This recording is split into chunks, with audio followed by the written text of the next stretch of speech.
Merci Hansi Flick.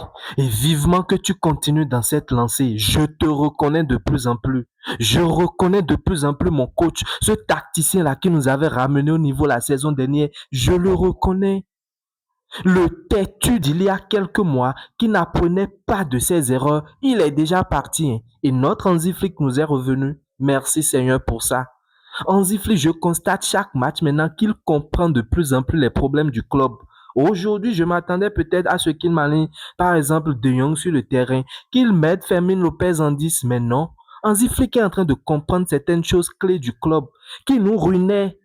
Notre défense qui s'ouvrait comme de n'importe quoi, il la règle de plus en plus. Il a compris que monter bêtement ne nous arrange pas, qu'on concède plutôt beaucoup trop d'occasions et n'importe qui entrait dans notre défense et sort comme il veut. Hansi Flick comprend les problèmes clés actuels du club et il les règle. L'importance d'Eric Garcia aujourd'hui dans notre milieu, il a compris. De Jong qui est là seulement pour tourner sur lui-même, il a compris. Et les changements qu'il fait aujourd'hui, voyez-moi ces changements. Qu'est-ce qu'on pourra reprocher à Hansi Flick aujourd'hui? Vivement qu'il continue comme ça. La seule chose dont on aura besoin maintenant, c'est un bon numéro 9 sur lequel on pourra réellement compter.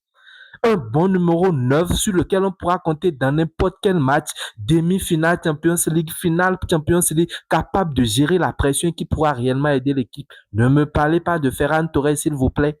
Lui, c'est un tocard, je ne pourrai plus jamais compter sur lui. Je suis désolé.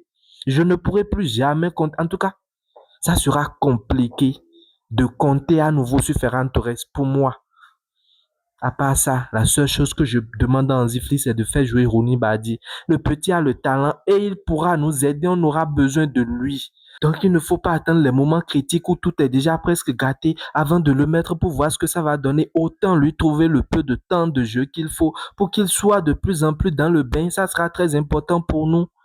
En tout cas, félicitations à nous pour la victoire d'aujourd'hui. Félicitations à Rafinha. On maintient donc les 4 points d'avance sur le Real Madrid.